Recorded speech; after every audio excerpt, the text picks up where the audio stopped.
स्वागत है दोस्तों आप सभी का आज के इस नए वीडियो में। आपको दोस्तों बता दें कि अगर आप जितना ज़्यादा मॉडल पेपर सॉल्व करेंगे उतना ही ज़्यादा आपको फ़ायदा मिलेगा, क्योंकि किस मॉडल पेपर से कितने क्वेश्चन आएंगे ये आपको यहाँ पे पता चल जाएंगे। जैसे जैसे आप मॉडल पेपर हल करते रहेंगे उतना आपको कॉन्फिडेंस बढ़ता रहेगा। तो आज के इस नए मॉडल पेपर के जरिए हम लोग कुछ ऐसे इंपॉर्टेंट क्वेश्चन को कवर करेंगे जो आपके पेपर में आने वाले हैं। तो इस प्रकार से यहाँ पे पेपर पैटर्न देख लीजिए। यहाँ पे कुछ निर्देश वगैरह दिए गए हैं, जिसमें से आपका जो निर्देश है वो दिया गया है कि इसमें एक जो संख्या रहेगा, प्रश्न एक रहेगा, उसमें बहुविकल्पीय जो है प्रश्न रहेगा। इसमें 5 प्रश्न रहेगा इसमें, ठीक है। 5 प्रश्न जो है इसमें रहेगा। फिर इसके बाद जो है प्रश्न संख्या 2 से लेकर 6 तक जो है ये निश्चित उत्तरीय प्रश्न होगा जिसका उत्तर निश्चित होता है। और फिर 7 से लेकर 12 तक अति लघु प्रश्न होगा जिसका उत्तर लगभग 25 शब्दों में आपको लिखना होगा। फिर 13 से 18 तक जो है लघु उत्तरीय प्रश्न होगा जिसका उत्तर लगभग आपको 50 शब्दों में लिखना होगा। और 19 से लेकर 21 तक जो है आपका लॉन्ग क्वेश्चन होगा जिसका उत्तर आपको 250 शब्दों में लिखना होगा। इसके बाद यहाँ पे दोस्तों हम बात करते हैं बहुविकल्पीय प्रश्न की। तो बहुविकल्पीय प्रश्न में जो उत्तर आपको सही रहेगा वही आपने उत्तर पुस्तिका में आप लिखेंगे, ठीक है। तो आइए जानते हैं। सबसे पहले आपके सामने क्वेश्चन यहाँ पे आ चुका है। सीखना आदतों, ज्ञान और अभिवृत्तियों का अर्जन है। निम्नलिखित में से कथन किसने कहा है? स्किनर ने कहा है, क्रो एंड क्रो ने कहा है, थॉर्नडाइक ने कहा है, या फिर वुडवर्थ ने कहा है? इसमें सही जवाब आपका हो जाएगा क्रो एंड क्रो। ये दोनों पति पत्नी थे, इन्होंने जो है इसको परिभाषित किया है। अगला क्वेश्चन यहाँ पे है कि बालक को चाटा मारना। बालक को चाटा मारना निम्नलिखित में से किस प्रकार का दंड है? सामाजिक दंड है, आर्थिक दंड है, मनोवैज्ञानिक दंड है, या फिर शारीरिक दंड है? तो इसमें सही जवाब क्या हो जाएगा? बालक को चाटा मारा गया है तो इसका मतलब उसके शरीर पर चोट लगी होगी, तो यहाँ पे आपका ये जवाब हो जाएगा शारीरिक दंड हो जाएगा। अगला क्वेश्चन यहाँ पे है, कह रहा कि निम्नलिखित में से कौन सा मानसिक स्वास्थ्य का घटक नहीं है? मानसिक स्वास्थ्य का घटक नहीं है ये पूछा है। व्यवहारिक समायोजन, संवेगात्मक समायोजन, मानसिक संघर्ष, योग्यताओं और कौशल का समुचित उपयोग करना। इसमें आपका राइट आंसर हो जाएगा मानसिक संघर्ष हो जाएगा, ठीक है। अगला क्वेश्चन यहाँ पे है, क्वेश्चन नंबर 10 है कि ध्वनि प्रदूषण निम्नलिखित में से किस संवेदी अंग से संबंधित है? नाक, कान, जीवा, या फिर यहाँ पे नीचे एक ऑप्शन देगा, इनमें से कोई नहीं है। तो ध्वनि प्रदूषण को आप सिंपल से परिभाषित कर सकते हैं भाई, ये कान से संबंधित है, ठीक है। क्वेश्चन नंबर 5 आपके सामने कि निम्नलिखित में से क्या मानसिक स्वास्थ्य विज्ञान का कार्य है? मानसिक स्वास्थ्य की रक्षा करना, मानसिक रोगों की रोकथाम करना, मानसिक रोगों का उपचार करना, या फिर उपयुक्त सभी? तो इसमें मानसिक स्वास्थ्य विज्ञान का कार्य ये उपयुक्त सभी राइट हो जाएगा। अब बात करते हैं निश्चित उत्तरीय प्रश्न की। निश्चित उत्तरीय प्रश्न का जो उत्तर होता है बिल्कुल निश्चित होता है। जैसे क्वेश्चन पूछा जाएगा कि अपव्यय अवरोधन की समस्या किस स्तर की शिक्षा से संबंधित है, तो उसका उत्तर निश्चित है। इसका उत्तर आपको एक लाइन में लिखना है। उत्तर मैं भी आपको सिंपल भाषा में दिखा दूंगा, समझा दूंगा। जैसे क्वेश्चन एक बार देख लीजिए, यहाँ पे लिखा है विलियम मैकडूगल ने कितनी मूल प्रवृत्तियों की चर्चा की है? भूख एवं प्यास किस प्रकार के अभिप्रेरकों को के अंतर्गत आता है? वातावरण के संपर्क से विकसित रुचि किस प्रकार की रुचि होती है? बुद्धि के द्विकारक सिद्धांत को प्रतिपादन किसने किया है? तो इस प्रकार से क्वेश्चन मिलेगा। आइए फटाफट जानने की कोशिश करते हैं। तो अपव्यय तथा अवरोधन की समस्या किस स्तर की शिक्षा से संबंधित है? तो ये प्राथमिक शिक्षा के स्तर से संबंधित है। बस इतना लिख देंगे, 1 नंबर आपको मिल जाएगा। अगला है विलियम मैकडूगल ने कितनी मूल प्रवृत्तियों की चर्चा की है? तो 14 मूल प्रवृत्तियों की चर्चा की है, 1 नंबर मिल जाएगा, ठीक है। ऐसे करके इसके बाद अगला क्वेश्चन है कि भूख एवं प्यास किस प्रकार के अभिप्रेरकों के अंतर्गत आते हैं? तो ये जन्मजात होते हैं, ठीक है। जन्मजात होते हैं या फिर जैव अभिप्रेरक भी लिख सकते हैं। 5वां क्वेश्चन है कि वातावरण के संपर्क से विकसित रुचि किस प्रकार की रुचि होती है? तो ये अर्जित होती है, अर्जित रुचि होती है, ठीक है।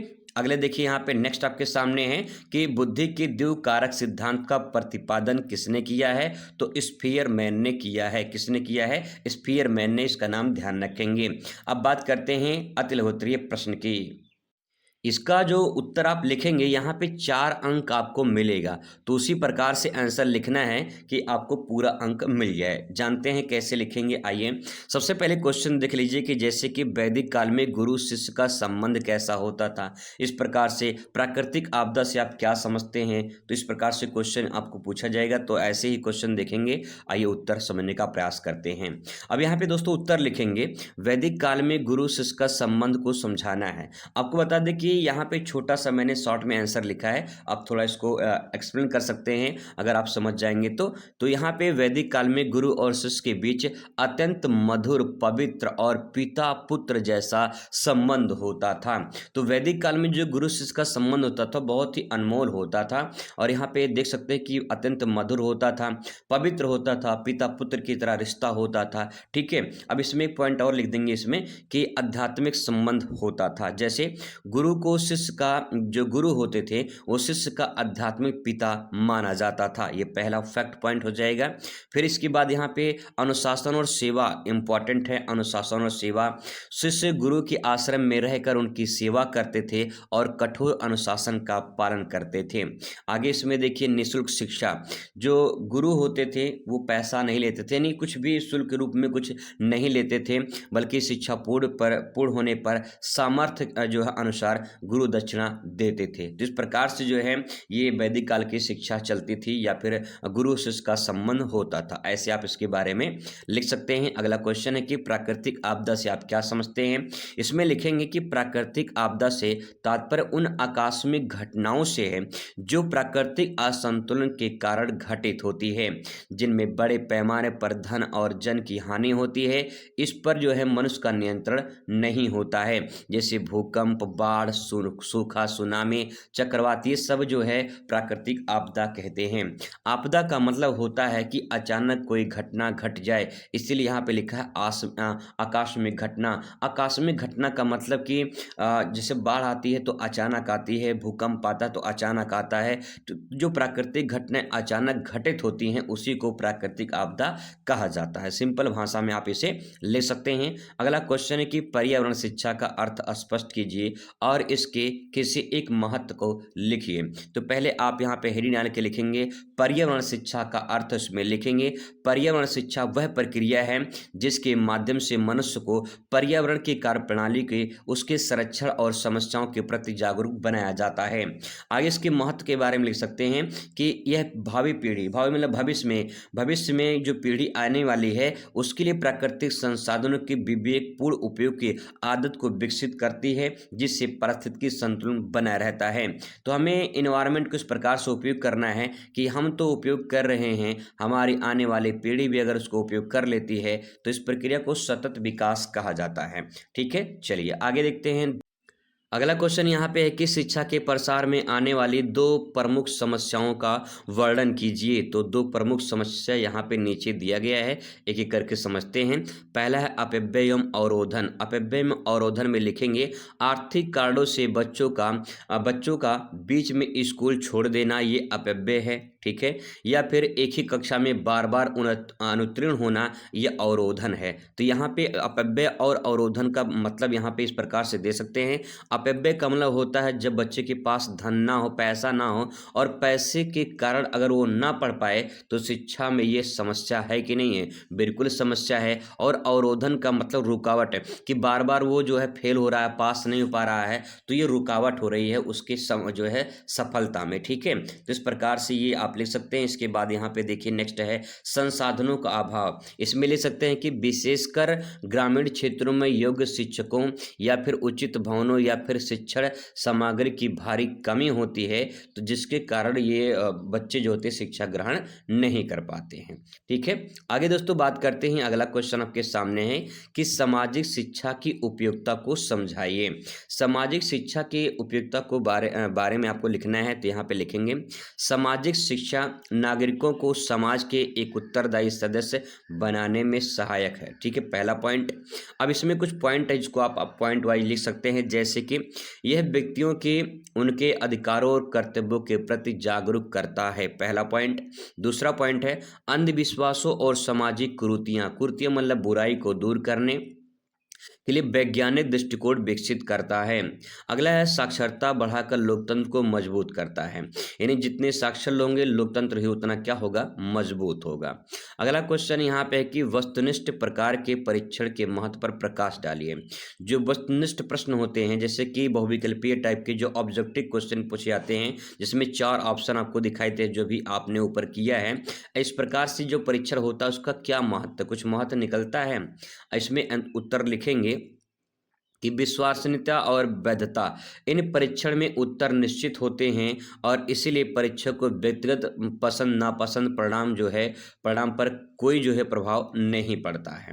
अब इसमें शीघ्र मूल्यांकन हो जाता है, जैसे बहुविकल्पीय होते हैं तो उनका मूल्यांकन बहुत ही कम समय में और आसानी से किया जा सकता है, जैसे OMR शीट हो गया। तो इस प्रकार से जो है ये इसके महत्व को दर्शाता है, तो आप इसके बारे में लिख सकते हैं। इसके बाद यहाँ पे एक पॉइंट और है व्यापकता। इसमें पूरे पाठ्यक्रम से प्रश्न पूछे जा सकते हैं जिससे छात्रों की वास्तविक योग्यता का सटीक आकलन किया जा सकता है। अब बात करते हैं यहाँ पे लघु उत्तरीय प्रश्न की। लघु उत्तरीय प्रश्न में इसमें आप लिखेंगे जैसे कि देखिए क्वेश्चन इस प्रकार से पूछे जाएंगे कि बौद्ध काल में शिक्षण विधियों पर प्रकाश डालिए, 6 अंक आपको यहाँ पे मिलेंगे। अगला क्वेश्चन है कि प्रदूषण का अर्थ बताइए और जल प्रदूषण के कारणों का वर्णन कीजिए।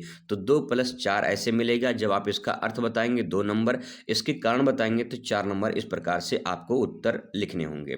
तो आइए इसका उत्तर देखते हैं कैसे आप इसका उत्तर लिख सकते हैं। क्वेश्चन है कि बौद्ध काल में जो शिक्षण विधि होती थी वो कैसे होती थी।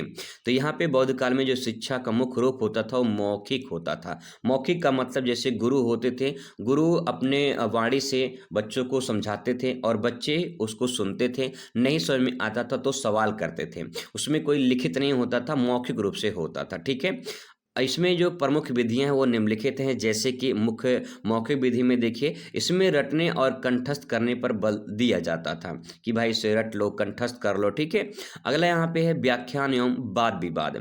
व्याख्यान एवं वाद विवाद का मतलब ये है कि गुरु विषय की व्याख्या करते थे और छात्र तर्क वितर्क द्वारा शंका समाधान करते थे।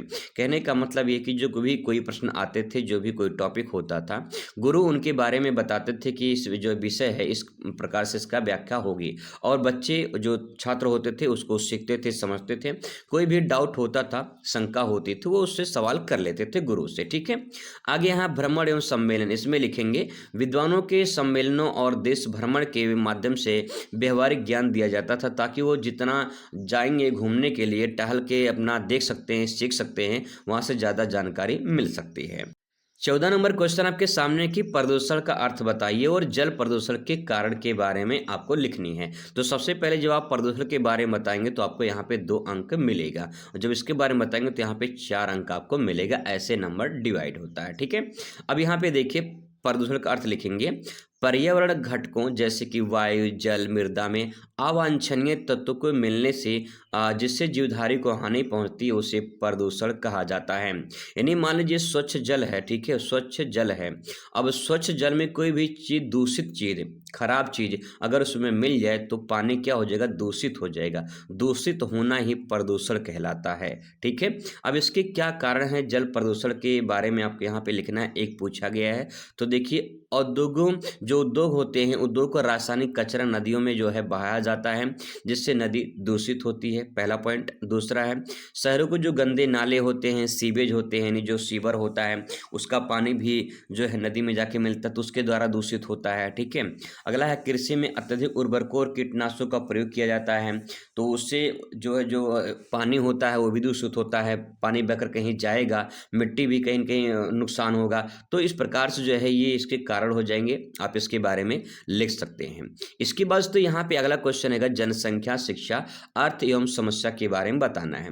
तो सबसे पहले आप बताएंगे जनसंख्या शिक्षा होती क्या है। इसमें लिखेंगे वह शिक्षा जो छात्रों को जनसंख्या वृद्धि के प्रभाव, उससे उत्पन्न की जो समस्याएं होती हैं उसके प्रति जागरूक करती है, तो उसे शिक्षा जनसंख्या शिक्षा कहा जाता है। अब इसकी क्या क्या समस्याएं हैं, तो पहला देखिए पाठ्यक्रम का अभाव। पाठ्यक्रम का अभाव का मतलब ये है स्कूलों में इसके लिए स्पष्ट पाठ्यक्रम की कमी है, कोई सिलेबस नहीं है प्रॉपर कि हमें शिक्षा जनसंख्या के बारे में देनी है। पहला फैक्ट हो जाएगा। दूसरा पॉइंट देखिए, सामाजिक रूढ़िवादिता, यानी इसमें लिखेंगे समाज में यौन शिक्षा, परिवार नियोजन की चर्चा वर्जित माना जाता है। यानी समाज में कभी यौन शिक्षा या फिर परिवार नियोजन जैसी बातें नहीं की जाती है, ना तो स्कूल में पढ़ाया जाता है, तो इस प्रकार की ये भी समस्या मानी जाती है। आगे यहाँ पे पॉइंट और लिख सकते हैं कि प्रशिक्षित शिक्षकों की कमी, यानी इस विषय में संवेदनशील जो टॉपिक होते हैं जिसको लोग टच करने में शर्म करते हैं, तो इस प्रकार से जो शिक्षक होते हैं उनका अभाव देखने को मिलता है। अगला क्वेश्चन आपके सामने यहाँ पे है कि अभिप्रेरणा यानी मोटिवेशन का अर्थ क्या है और इसकी उपयोगिता क्या है, तो इसके बारे में लिखेंगे। पहले मोटिवेशन यानी अभिप्रेरणा का अर्थ। अब प्रेरणा पूछे बात एक ही है, ठीक है। तो यहाँ पे लिखेंगे अभिप्रेरणा वह आंतरिक शक्ति है जो व्यक्ति को किसी लक्ष्य के प्रति जो है प्राप्ति के लिए उसे प्रेरित करती है। तो यहाँ पे मोटिवेशन आपके अंदर से आता है, जो आपके अंदर जुनून पैदा होता है वो मोटिवेशन है। अब इसकी उपयोगिता क्या है, तो देखिए सीखने में क्या उपयोगिता है। ये सीखने की गति को तीव्र करता है और सीखने में रुचि पैदा करता है, एकाग्रता को बढ़ाता है, छात्र के व्यवहार के अनुशासित करता है और लक्ष्य केंद्रित करने को जो है बनाता है। तो कहने का मतलब ये है कि अगर आप मोटिवेट हैं, ठीक है, अपने करियर को लेकर, अपने लाइफ को लेकर, तो कहीं ना कहीं आप कुछ करेंगे अपने लाइफ में, और ये अंदर से आपके अंदर से आवाज़ आती है कि भाई मुझे कुछ करना है, कुछ बनना है, कुछ दिखाना है दुनिया को। ऐसे नहीं जो है कि फालतू की तरह ज़िंदगी से कट जाए, आपको कुछ करके दिखाना है। समाज में हम भी कुछ कर सकते हैं और हम ऐसे इंसान हैं जो दुनिया को दिखा सकते हैं कि हम इतिहास रच सकते हैं। I am the best in the world, हम बता सकते हैं कि हम भी दुनिया में अच्छे इंसान हैं। तो ये सब बातें जो है आपको मोटिवेट करती हैं, ठीक है। अगला क्वेश्चन यहाँ पे कि मानसिक स्वास्थ्य अर्थ और इसके कारक के बारे में आपको बताना है। तो सबसे पहले आप यहाँ पे मानसिक स्वास्थ्य का अर्थ लिखेंगे। इसमें लिखेंगे व्यक्ति की वह अवस्था जिसमें वह अपनी क्षमताओं का पूर्ण उपयोग करते हुए समाज और स्वयं के साथ बेहतर तालमेल बिठा सके। मानसिक स्वास्थ्य का मतलब आपका बुद्धि ठीक है, आपका मन ठीक है और आप पूरी तरह से स्वस्थ हैं, अपने दिमाग से अच्छे से काम कर रहे हैं, आप पढ़ पा रहे हैं, आप जो चाह रहे हैं उसे कर पा रहे हैं। तो ये क्या है, अपने साथ तालमेल बिठाना और समाज के साथ भी तालमेल बिठाना, यही मानसिक स्वास्थ्य को दर्शाता है। अब यहाँ पे प्रभावित करने वाले कारक कौन कौन से हैं, तो आप इसमें यहाँ पे लिख सकते हैं, जैसे कि पारिवारिक वातावरण। पारिवारिक जो वातावरण होता है, जैसे परिवार में कला होती है, कला मतलब माता पिता में झगड़े होते हैं, भाई बहन में झगड़े होते हैं, या फिर जो परिवार में झगड़े होते हैं उसके कारण अगर ये झगड़े ना हो तो जो आपका दिमाग है, बुद्धि है, पूरी तरह से ठीक ठाक होगा, स्वस्थ रहेगा, ठीक है। अगला है शारीरिक स्वास्थ्य। लंबी बीमारी या फिर शारीरिक दोष होती है तो मानसिक स्वास्थ्य भी कहीं न कहीं उसका कमी हमें देखने को मिलती है। सामाजिक और आर्थिक स्थिति, गरीबी, असुरक्षा की भावना भी मानसिक स्वास्थ्य को जो है वो खराब करती है, दूषित करती है। तो इस प्रकार से ये कारक हो जाएंगे इसको प्रभावित करने वाले।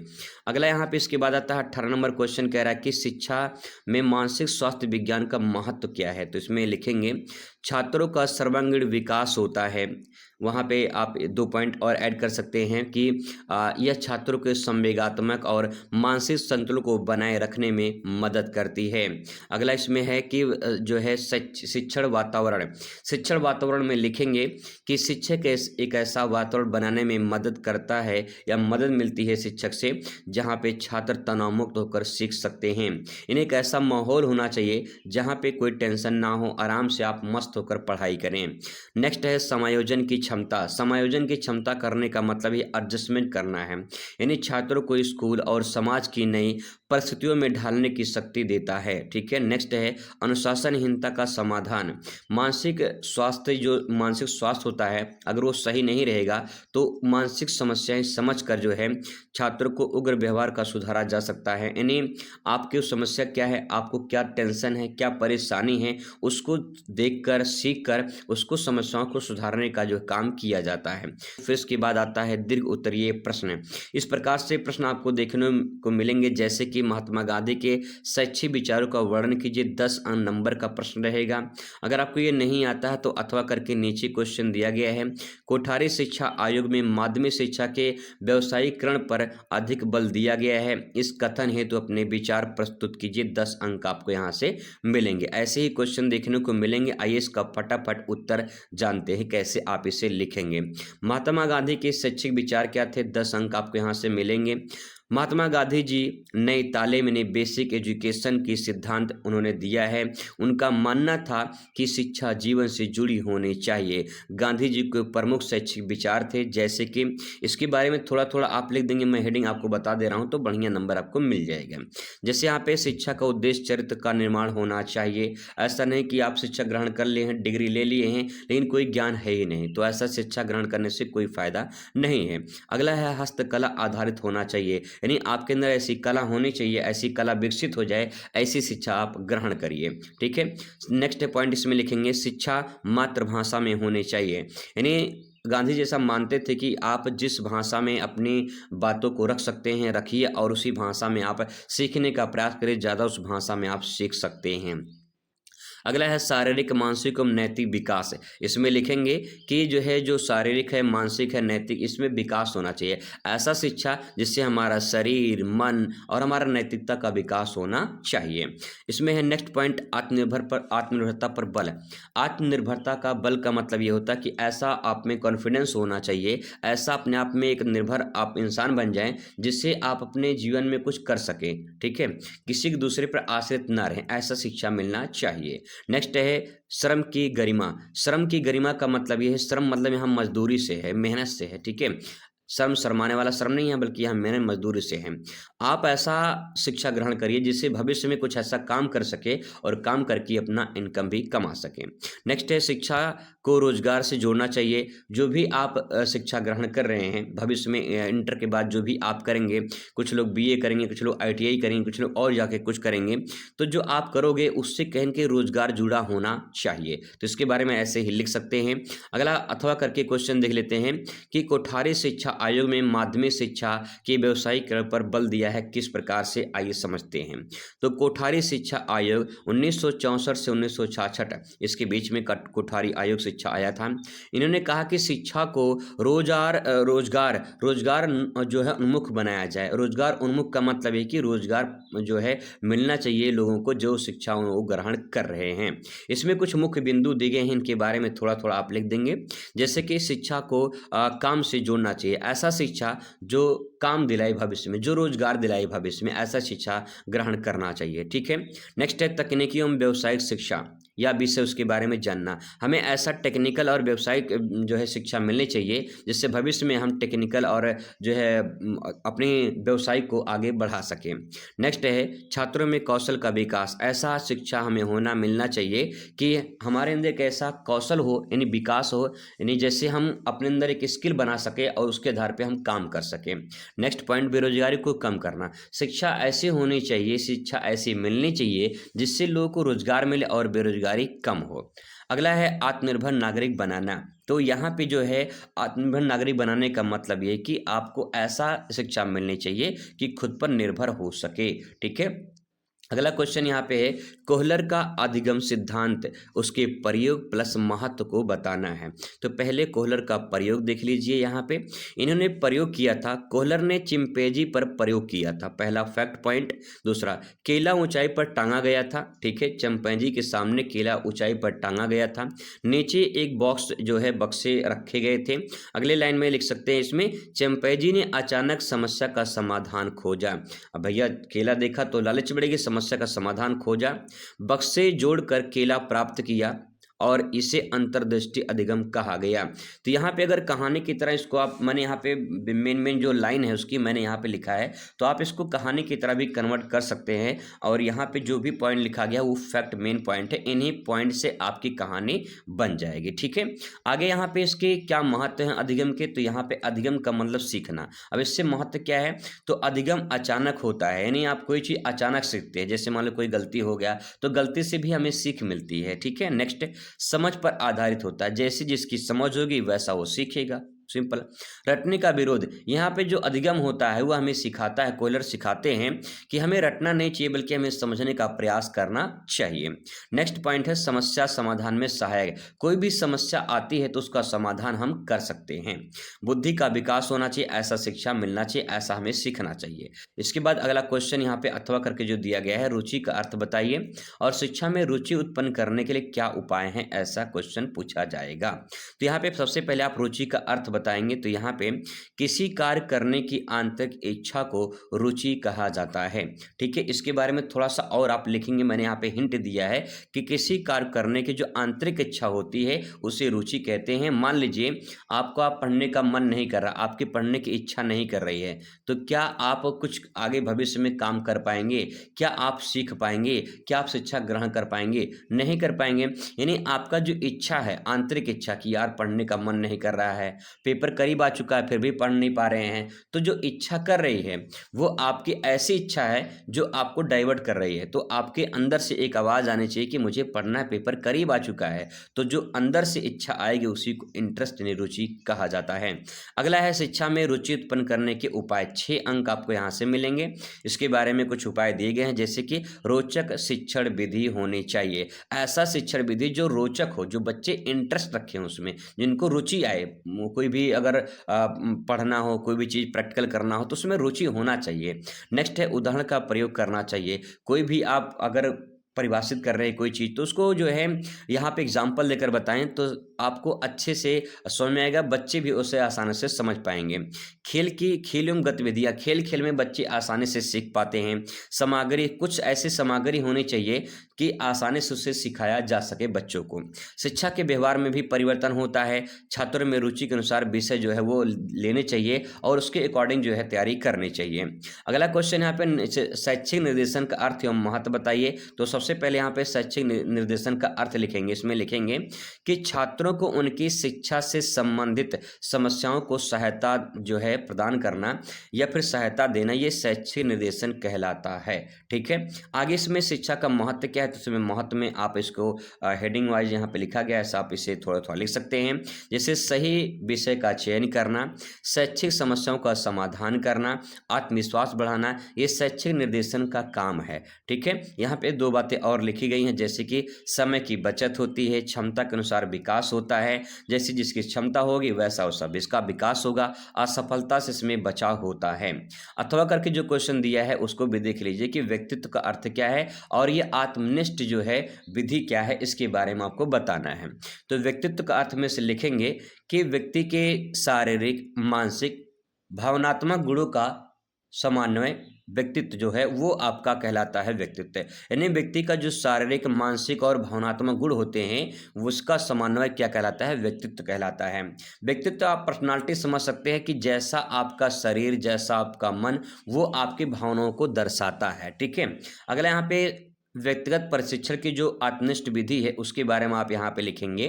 इस विधि में व्यक्ति स्वयं अपने बारे में जानकारी देता है। तो आत्मनिष्ठ विधि का मतलब क्या होता है कि व्यक्ति अपने बारे में बताना। ठीक, व्यक्ति जो होता है अपने बारे में बताता है तो उसे हम क्या कहते हैं? आत्मनिष्ठ विधि। अब कौन कौन सी विधि है तो यहाँ पे देखिए कैसे व्यक्ति बता सकता है। तो जब कोई प्रश्न पूछता है तो प्रश्नावली के द्वारा व्यक्ति जो है बताता है। जैसे मान लीजिए अगर आपसे कोई पूछता है कि बताओ कितने भाई बहन हो, तो आप बताएंगे तो आपने अपने बारे में बताया है। ठीक है, तो ये प्रश्नावली से हो जाएगा। अच्छा, आत्मवृत्त का मतलब यहाँ पे लिखेंगे कि आप अपने आप से किसी को बताइए कि भाई देखिए मेरी समस्या ये है, ऐसी बात हो गई है, तो आप अपने बारे में जानकारी दे रहे हैं। ठीक है, नेक्स्ट है साक्षात्कार। साक्षात्कार का मतलब जैसे इंटरव्यू होता है, वाइवा होता है, तो उसके माध्यम से जो है यहाँ पे प्रशिक्षण होता है। ठीक है, और नेक्स्ट है व्यक्तिगत सूचियाँ। व्यक्तित्व सूचियों का मतलब ये है कि यहाँ पे आपका एक सूची बनाई जाती है, उसके माध्यम से प्रश्न वार्तालाप की जाती है। अब इसमें इसकी विशेषता के बारे में ले सकते हैं कि ये सरल विधि होती है, समय का बचत हो जाता है, स्वयं मूल्यांकन हो जाता है। इस प्रकार से इसके बारे में लिख सकते हैं। तो दोस्तों ये पूरा का पूरा पेपर है, आप अच्छे से इसको प्रैक्टिस कर लीजिए। यहाँ से क्वेश्चन आपके पेपर में 100% आएंगे। पूरा अगर तैयार कर लेते हैं तो क्वेश्चन जरूर देखने को मिलेगा। वीडियो कैसा लगा कमेंट करके ज़रूर बताइएगा। आगे किस विषय पे आपको चाहिए वही बताइएगा। मिलते हैं नेक्स्ट वीडियो में। Thanks for watching.